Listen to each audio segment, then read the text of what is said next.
That's a really interesting point. I remember you saying on the platform at the Munich Security Conference, not this year, the big J.D. Vance year, but last year. You still buy Russian oil.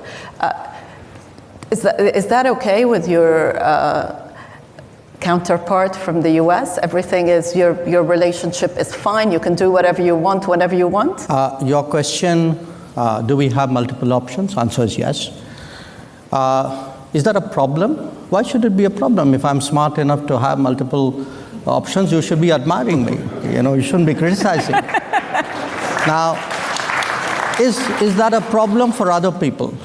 I don't think so. I don't think so, certainly in this case and in that case, because look, we try to explain what are the different pulls and pressures which countries have. And it's very hard to have a unidimensional relationship. Now, again, different countries and different relationships have different histories. If I were to look, say, between the US and Germany, it is rooted, there's an alliance nature to it. There's a certain history on which that relationship is grounded. In our case, it's very different. So, you were on the platform with Antony Blinken, which seems a long time ago. And you were saying, well, look, we're going to trade with Russia, to some extent, oil and some military support, and we'll trade with you. And he looked, meaning the US, and he looked startled at that. But that is the kind of flexibility you're talking about. No, I don't think, to be fair to him, I don't think he was startled. I mean, by that time, we'd been doing it for some time. Yes. Maybe not surprised, but still, I'm going to stick with startled for the directness of your position. Look, we've always been very honest about it. We've been honest about it, and I must say, even in 2022, we had discussed it at some length with the American administration, and I say this to their credit. They were also quite understanding about it, because one issue which has been, in a sense, distorted, the whole energy trade.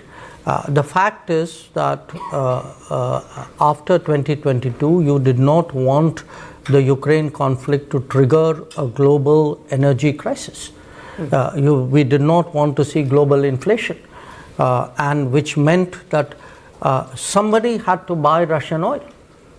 If the oil markets had to be kept at a reasonable price. So I think there was an understanding about the need for that, and in fact I remind people, that was one of the reasons why there was a very conscious decision not to mix that trade with sanctions. Mm-hmm. So I think people have been very sober and very I would say sensible about insulating the global economy from that particular aspect. So we've been very honest about it, because I would rather tell our partners and the rest of the world up front what we are doing. I see no reason why we should be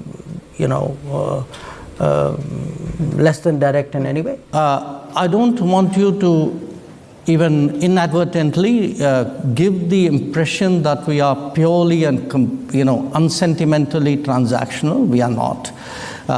We get along with people, we believe in things, we share things, we agree on some things, but there are times when when you're located in different places, have different levels of development, different experiences. All of that gets into it. So life is complicated, life is differentiated. And I think it's very important today not to reduce the entire complexity of our world into very sweeping propositions. Yeah. I think that era is today behind us. Yeah. Yeah. So I agree very much with what Tony said, which is good partners provide choices.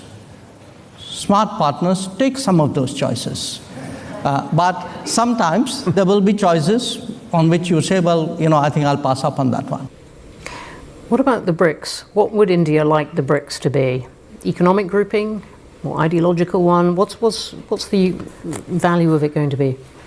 Look, it's hard to put a label on it, and we all like putting labels. I mean, that's what we do for a profession. I mean, that's why you do what you do, and I do what I do. But some things are not so easily defined, and BRICS is one for this reason. I can't say that it's, I couldn't put an ideological label on it, in the sense, if you look at the BRICS members, even the original members, we are a very diverse group.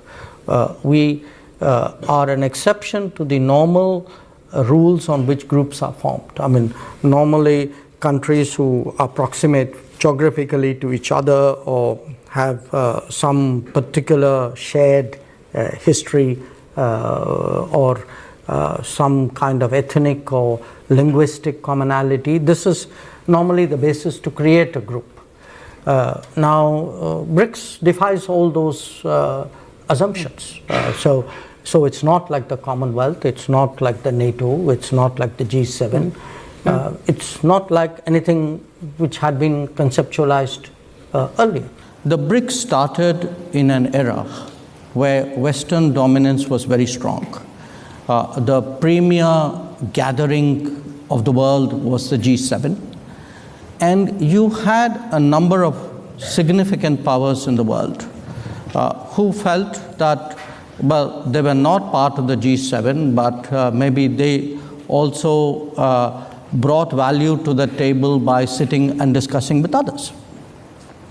So in a sense, you had a collection of these countries. It was originally 4. South Africa joined later, if you look at it, it's a very interesting group because it's geographically as disparate as it can be, yet it is bound by the fact that these discussions we've had over a decade and a half have been very useful for all of us.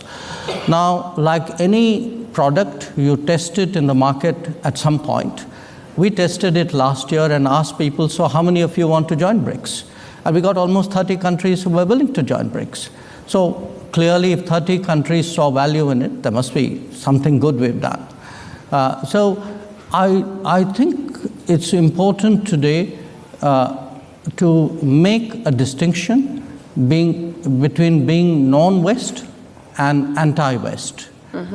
I would certainly characterize India as a country which is non-West, but which has an extremely strong relationship with Western countries, getting better by the day. Not everybody else necessarily in that grouping might qualify for that description, but the contribution the BRICS has made, if one looks at the G7 and how it evolved into the G20, I think in a way, those additional 13 members who came into its bigger grouping, 5 of them are BRICS members. The fact that there was another group which was meeting regularly and discussing and debating, I think certainly was an input into the expansion of the G7 into the G20. So I think we did a service to the world. Yeah.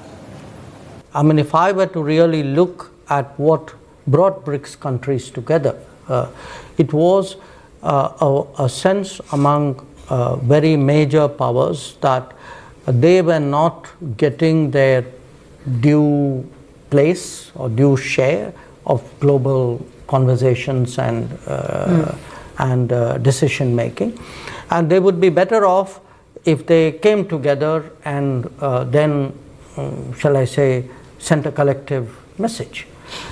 So that is how BRICS started, and since then I think clearly they must be doing something right if so many countries want to join BRICS, and so many countries actually have joined BRICS. So we've had an expansion from the original 4. South Africa joined, and then it has become a double-digit membership in Joburg in 23, and in 24 last year in Kazan we also added dialogue partners, the concept of dialogue partners. So the group has grown. Yes, we do discuss economic issues. We also discuss political issues. It's not like we don't. So I wouldn't straitjacket it. I wouldn't. As I said, it's hard to find a single adjective which would do BRICS justice.